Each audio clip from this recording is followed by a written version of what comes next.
There is a westbound truck dragging a man in a wheelchair. Do you remember the ride? Mm-hmm. The wild ride? I was crossing the street, and that's when the truck, I got caught in the front of it. I remembered I could feel me changing gears. I was just trying to yell for help, but nobody could hear me. In June of 2007, Ben Carpenter became famous around the world. We had probably at least 500 calls on our answering machine. For Ben, his father Don, and mother Joyce, it's a day they will never forget. It was warm and sunny, perfect for a ride in Paw Paw. Ben, who has muscular dystrophy, went with his caregiver who was on her bicycle. He always drove his wheelchair a bit faster than she could pedal. He went up ahead of her to the intersection, turned left, and went across in front of the truck. He got out there a little late, and the light turned green. As the semi moved forward, Ben turned his wheelchair to go back. And he got hooked onto the grill, and off they went. The truck driver continued west on Red Arrow Highway. How fast did he go? About 55. Ben's caregiver had no idea what happened. So then a lady in a car at the T intersection told her he's on the front of the truck. And she had called 911 too. There is a westbound truck dragging a man in a wheelchair.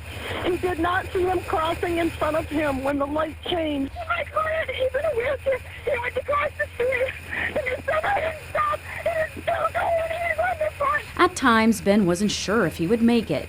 I thought about that. Like, what if he ended up going to Chicago or something like that? Nearly 2 miles into the ride, 2 undercover police officers spotted Ben on the grill. They pulled the truck over. The driver had no idea why. He just didn't realize that he was scared.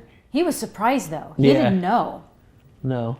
The wheelchair was removed from the semi, and Ben was taken to the hospital. His mom was working there at the time. When I first saw the pictures, I thought, he's lucky, thinking of everything that could have happened, and having the background I did as a nurse and where I worked in an intensive care unit, I thought the worst.